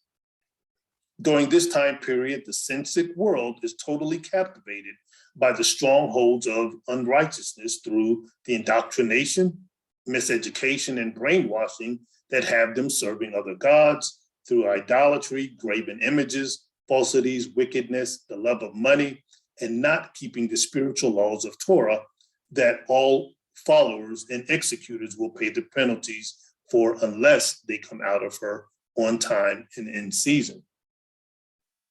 It is through these perilous times that a remnant of Yahuwah's chosen will take the narrow gate, study to show themselves approved, repent, become baptized in Yahuwah's righteousness, and will begin to make their way back to Yahuwah, thereby awakening their spirit through consciousness in his righteousness for his name's sake, and having a munah that Yahuwah will deliver on every word that comes out of his mouth for his pleasure and his vengeance. As stated in Isaiah 46:8-13, Isaiah 63:4, Jeremiah 50:13-46, Micah 5:7-15, and Romans 12:19. All right. Again, the three phases of consciousness for Yahuwah's earthly assembly, phase 3. Phase 3 is the third heaven of consciousness. Phase 3 is the mind and super consciousness of the supreme being of Yahuwah and the heavenly host from the Ancient of Days in earth age number 1, which is the celestial realm. This super consciousness is the full counsel of Yahuwah's righteousness, his spiritual remnant prophets having gone through the mind and consciousness of the plan of salvation through the Garden of Eden consciousness, being dispelled to Sheol, having died in the iniquity, transgression, and sin of the collective body, taking the narrow gate, and is now resurrected as the first fruits of Yahusha, then raising Lazarus.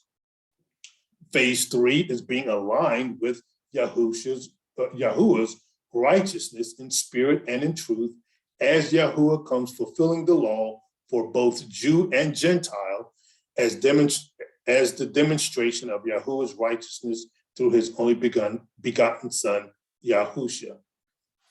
This occurs during the time of the end when the books are unsealed, revealed to Yahuwah's prophets as Yahusha separates the sheep from the goats during Yahuwah's wrath of judgment, reckoning, and judgment to usher in the kingdom on earth as it is in the Shamayim.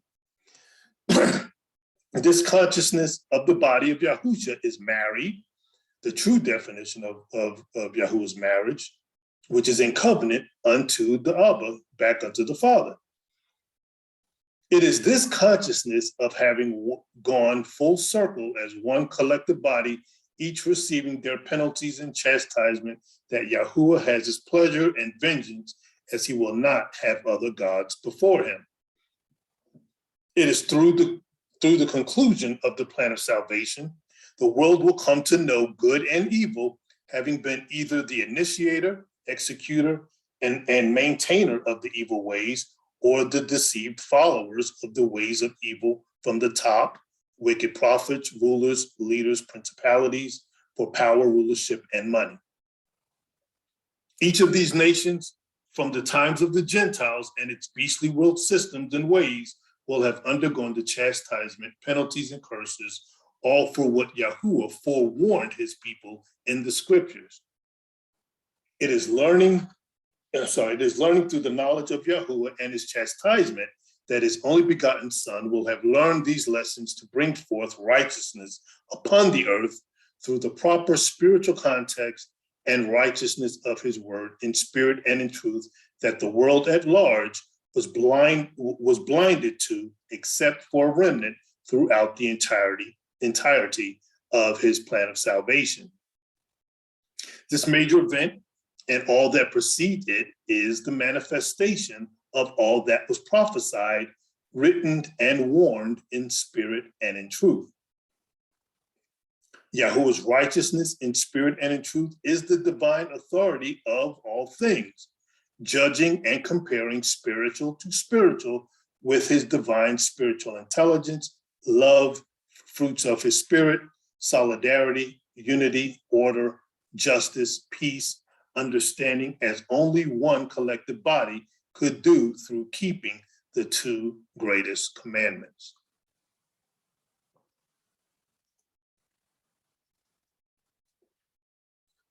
So, three phases of consciousness. Starting from the left, we see the third heaven, the celestial realm, which we just spoke about. Then we have the second heaven, just going down the left column here. And then we have the first heaven.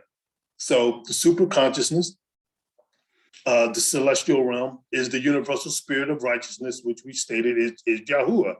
And it's the mind of the heavenly host, which is the entire body of Yahuwah, all of the heavenly host, or the assembly of Yahuwah. The divine spiritual intelligence, wisdom, knowledge, and understanding, all of that resides in the third heaven, as in the celestial realm. We're not in the terrestrial realm at all.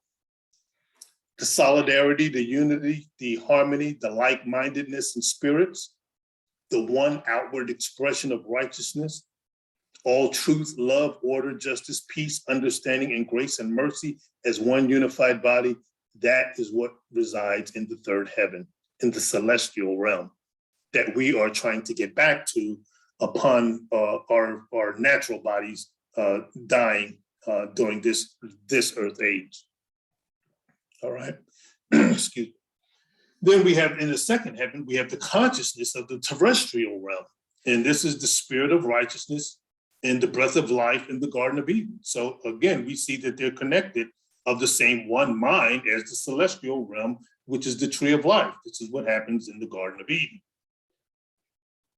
We have the spiritual intelligence, wisdom, knowledge, and understanding of those of the celestial realm. We have the solidarity, the unity, the harmony, the like-mindedness, and the like spirit. We have the same one outward expression of righteousness, all for, all in truth, love, order, justice, peace, understanding, and grace and mercy as one body. That is what Adam was. That's what Adam typifies.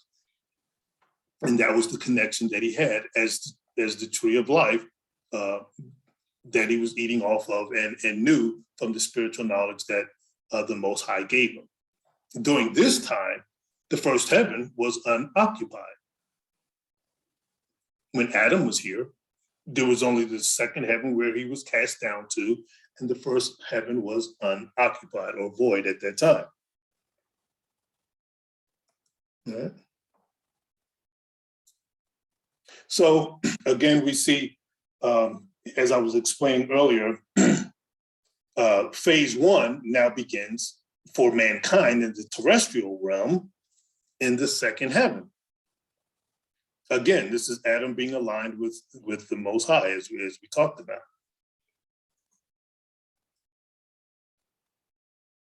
I'm sorry.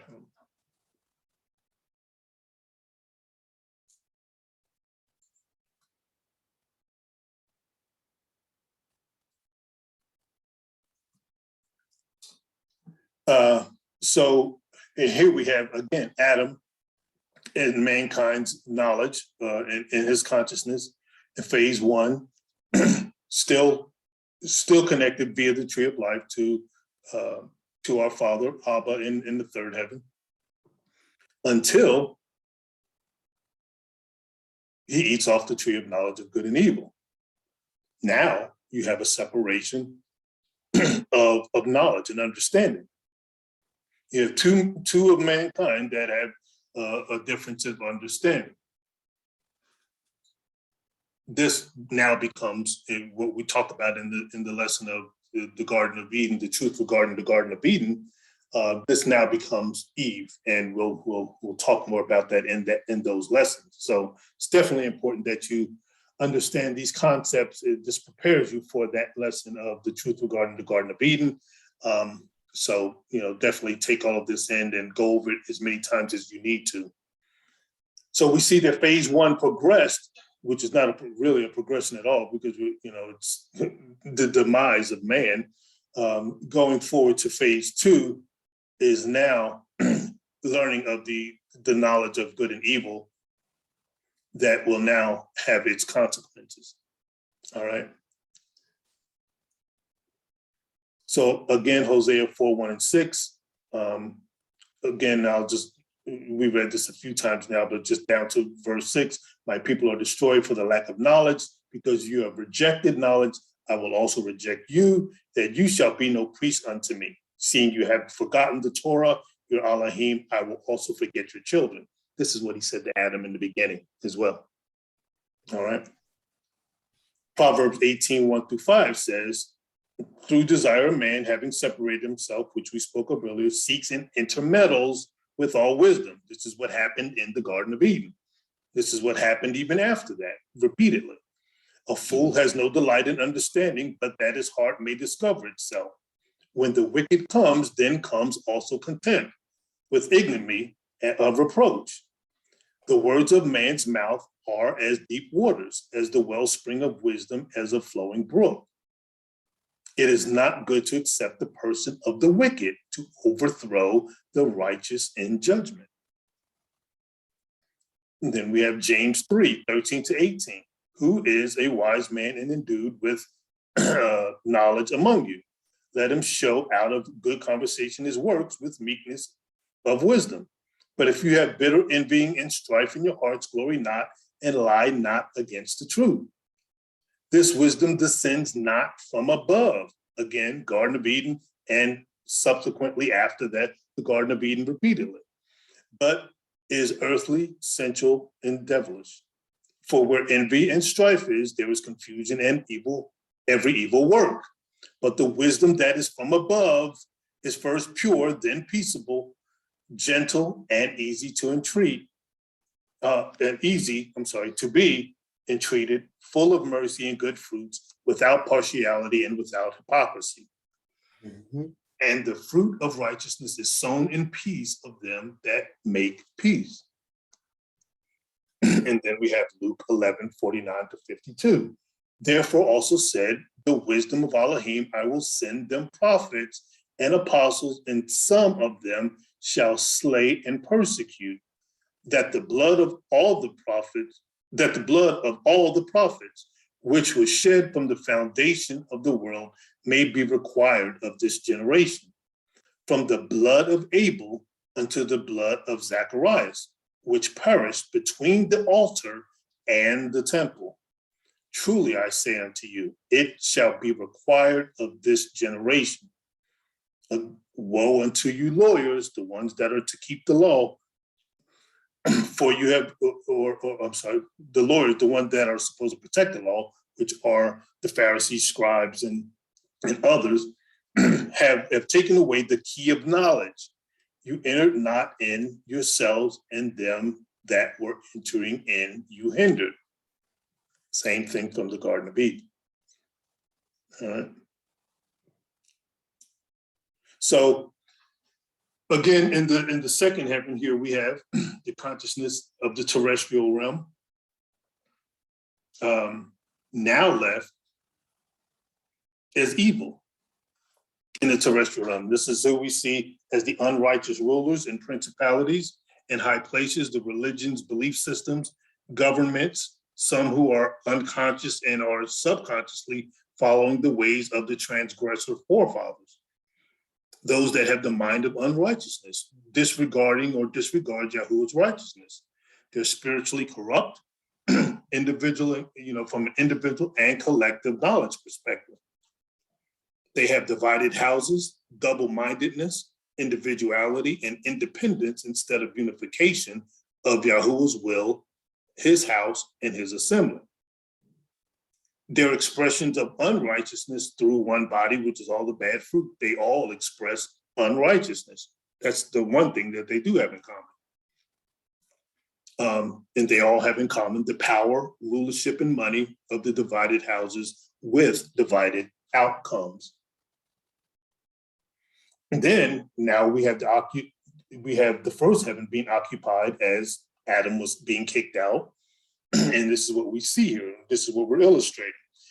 That now become unconscious in the terrestrial realm, under the mind and rule, teachings, and understanding of the conscious, because they were overthrown by those, by the evil dwellers and rulers and principalities in high places.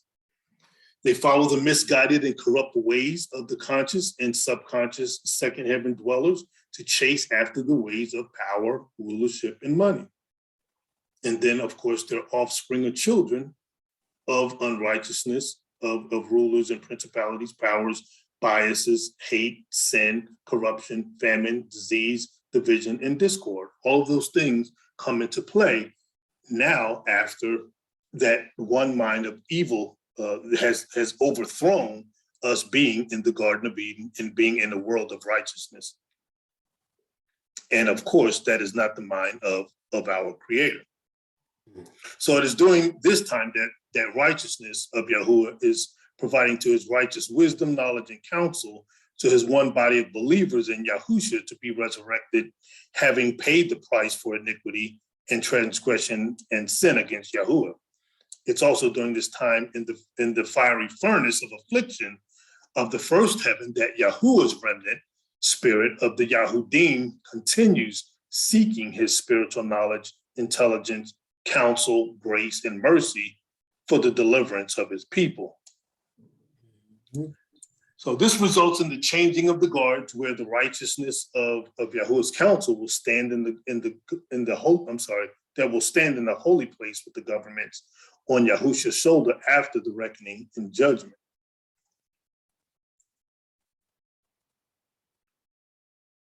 And this is what happens during this time, as I show or illustrate here, that when mankind is now thrown to hell, basically in the first heaven, he now has to make his way back to his Creator. And the only way to do that is through the tree of life, which now cannot happen through the same gates that they came through, the gates of hell. You cannot enter into for the gates of heaven. So all that which you have known and understood from our forefathers of the religions and belief systems that taught you anything contrary to Yahuah cannot be your gateway to our Creator. This is when the one mind of our Creator now speaks directly to his people at the appointed time in the first heaven, to resurrect them and to bring them back unto the second heaven. Revival. So this is where we see the changing of the guards. And now we see, and this is during the time of the kingdom, that the righteousness is now back into the second heaven as the second Adam, as we know, which is the body of Yahusha. So the consciousness here, the consciousness, mind, and righteousness is the spirit righteousness in the kingdom on earth, because the spirit has now been poured out like what's happening now. This is what's going on in the world today. This is why, many are learning now during this time. Over the last 20 years or so, I know in the last 15 that I came out of her, I've been learning all of these things and understood these things. And this continues down this millennial period for the others to come out on time and in season before the judgment is given. And we will then see the manifestation, because everyone will have turned back to the righteousness of the ways of Yahuah and Yahusha.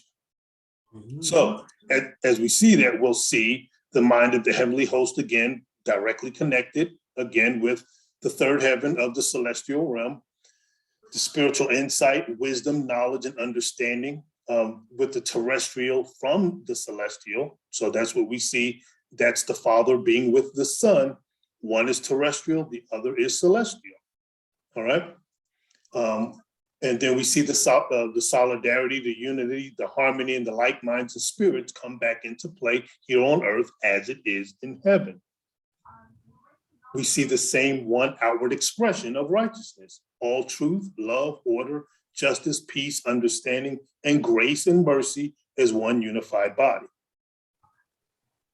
Then we see the consciousness, and they're still conscious, those that will now be cast down, because they have the understanding. They know right from wrong. They know good and evil, and they choose evil and to stay with evil. So this consciousness of the terrestrial realm that is now unrighteousness, they lack righteousness and consciousness for others. Narcissism, is a big part of who they are in sociopathic ways. They're evildoers who have knowingly conspired, executed, and sustained crafty and evil counsel against the righteousness of Yahuah and Yahusha, causing a world of bias, hate, war, violence, famine, inequity, and injustice. They will be tormented of guilt and ridicule for the remaining time on earth and cast into eternal annihilation upon death. There will just be no more upon their death. They just won't exist.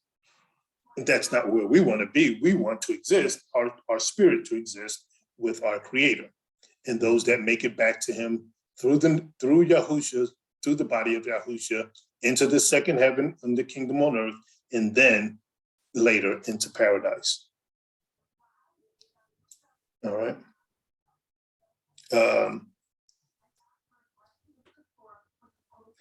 So now we can see the righteousness of Yahuah through His only begotten Son back in the second heaven, ruling over the inhabitants of the earth in spirit and in truth, while He puts Satan under His feet, therefore making, him His footstool, as stated in Psalms 110:11, Matthew 22:44, Mark 12:36, Acts 2:35, Hebrews 1:13, and Hebrews 10:13.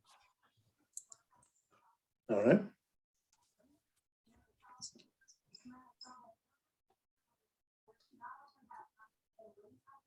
So, house of Israel, Yahuah knows the things that come into your mind. Ezekiel 11:2-10 states, "Then said he unto me, Son of man, these are the men that devise mischief and give wicked counsel in this city, which say it is not near. Let us build houses. The city is the cauldron, and we be the flesh. Therefore prophesy against them. Prophesy, O Son of man. And the Spirit of Yahuah fell upon me and said unto me, Speak. Thus said Yahuah, thus have you said, O house of Israel, for I know the things that come into your mind, every one of them. You have multiplied your slain in the city, and you have filled the streets, therefore, with the slain. Therefore, thus says Yahuah, Elohim, your slain whom you have laid in the midst of it, they are the flesh, and this city is the cauldron. But I will bring you forth out of the midst of it. You have feared the sword, and I will bring a sword upon you, says Yahuah Elohim. And I will bring you out of the midst thereof, and deliver you into the hands of the strangers, and will execute judgments among you. You shall fall by the sword. I will judge you in the borders of Israel, and you shall know that I am Yahuah. All right. So here we can see once again that we had to go through all of this in the plan of salvation. He's going to have his vengeance on us. He's going to put us through the hell, the curses. He's going to put us through the blessings. He's going to allow us to understand who he is, to understand that he is the one and only true and living Elohim. During this time, we see that there are many people that serve many different Elohims or gods, and not the one. We see there is not one nation upon this earth today that recognizes and follows the ways of Yahuah and Yahusha. All right. So the spiritual consciousness and wokeness, this is the awakened spirit. When one spirit is awakened in righteousness, one begins to have the eyes to see and the ears to hear in the obedience. Yahuah's spirit is poured out on them. They make a conscious decision of their own volition to follow Yahuah and his righteousness, and leaves the ways of man. That's what happens for those that came through the narrow gate up until judgment, and even those after judgment, they still get to make that decision because they will be left desolate, because the abomination of desolation will lead them to that place. There's a decision for you to make. Either you're going to follow righteousness or you're going to follow unrighteousness. Right. So one submits to Yahuah's will for continuous learning, and of his ways for obedience and not man's ways. When they awaken, they become, they want to become, and they will become baptized in the truth of righteousness and faith of Yahuah and through Yahusha. They begin to decolonize their mind and accelerate their spiritual knowledge. They unleash their potential and all that belongs to Yahuah for his name's sake. So please note, man's institutional knowledge alone cannot unlock one's spiritual knowledge and understanding. Although institutional learning and knowledge assist in specific natural capabilities like reading, education, research, analysis, etc., that can assist in seeking spiritual knowledge and intelligence through the reading and studying of the Bible, it is not the author or originator, spirit or teacher, that can only come from Yahuah's spirit by way of his son, Yahusha. So a lot of people I know like to argue the fact that, are you saying that, people that are degreed and have knowledge through the institutional learning can't be saved? No, that's not what we're saying at all. We're saying that that is not the salvation. Salvation doesn't come from being able to go through institutional learning.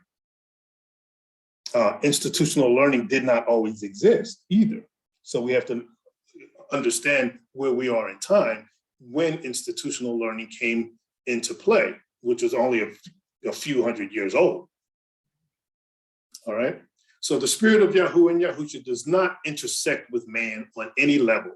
One is either hot or cold, serves one master or the other, makes their yea, yea, and their nay, nay, while the other is double-minded, lukewarm, and not of sound mind of Yahuah's righteousness. Therefore, one must become spiritually awakened to be in the spiritual consciousness of Yahuah through Yahusha. Then just to reiterate a few scriptures regarding spiritual consciousness, and you guys can take a look at this again on your own. And we covered this in the Enter the Narrow Gate lesson. But Romans 12:2, of course, Isaiah 43:10, Daniel 9:13, Daniel 12:10, Proverbs 4:1-7, Matthew 13:13-16, 1 Corinthians 2:12-15, John 14:15-18, and John 14:24-26. Be hot or cold. You're either for Yahuah and his righteousness or against him. If man's ways are incorporated in one's attempt to know our Creator in spirit and in truth, the knowledge and understanding that one will have is that of man that will not be able to comprehend Yahuwah's mind of righteousness for his name's sake. One must be hot or cold, making his yea, yea, and his nay, nay, Matthew 5:37. In other words, one is either understanding and operating in Yahuwah's righteousness, which becomes communicable for the collective body, or one operates as man's unrighteousness, also becoming communicable, which the negative, horrific devastation impact we've seen from the curses during Yahuwah's plan of salvation, which ultimately brings us back to him. So while many believe that they have a mind of righteousness through their respective belief systems that aren't of Yahuwah and Yahusha's righteousness, the evidence is in the spiritual context, obedience and outcomes or manifestations of what comes to their mind. One must be able to understand and recognize all of these manifestations that come from man: hate, biases, absence of Yahuwah and Yahusha, injustice, inequalities, famine, spiritual and natural famine, war, double-mindedness, double standards, greed, narcissism, lawlessness, faithlessness, idolatry, and more. They all come from man. Again, Yahuwah's ways are not man's ways, and his thoughts are not man's thoughts. Therefore, man's ways are contrary to Yahuwah, being his adversary, which is why man's ways will not and are not standing firmly at this time. It will and is already tumbling down during this time of reckoning and judgment to restore Yahuwah's righteousness through Yahuwah, or through Yahusha, I should say.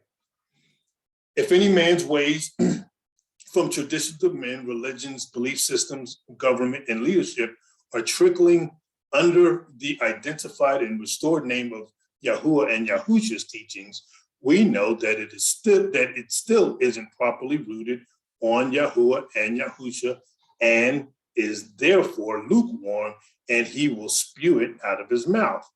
Revelations 3:16. It is therefore why those of Yahuwah's true assembly must gather and reason together to ensure that each small sanctuary is rooted on the same one foundation, speaking in the one language, spirit and in truth, for Yahuwah, for his name's sake, or of Yahuwah, for his name's sake. All right. So in conclusion, we've gone over the beginning of knowledge, is spiritual wisdom, knowledge and truth comes from the origin, the definition and understanding of knowledge, Yahuwah's knowledge and man's knowledge, separating or unlearning man's ways and learning Yahuwah's ways, seeking Yahuwah in all truth, Yahuwah's knowledge, the parable of the sower explained, definition and understanding of wisdom, how wisdom and knowledge go hand in hand. We talked about mind control, the deception of man, Satan is real.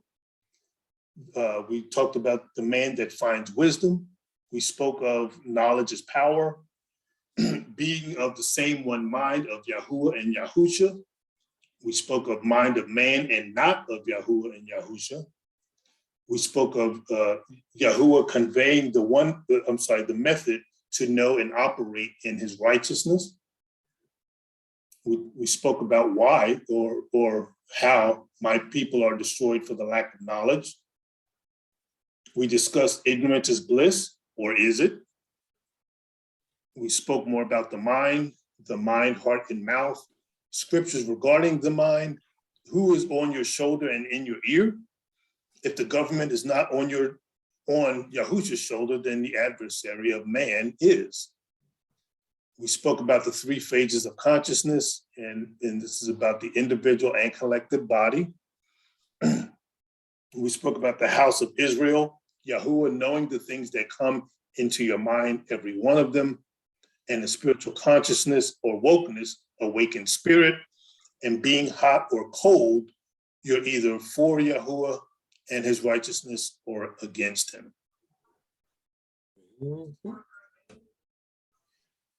So it's time, everyone needs to assimilate to Yahuah's mind, knowledge, and righteousness for the individual and collective world matters.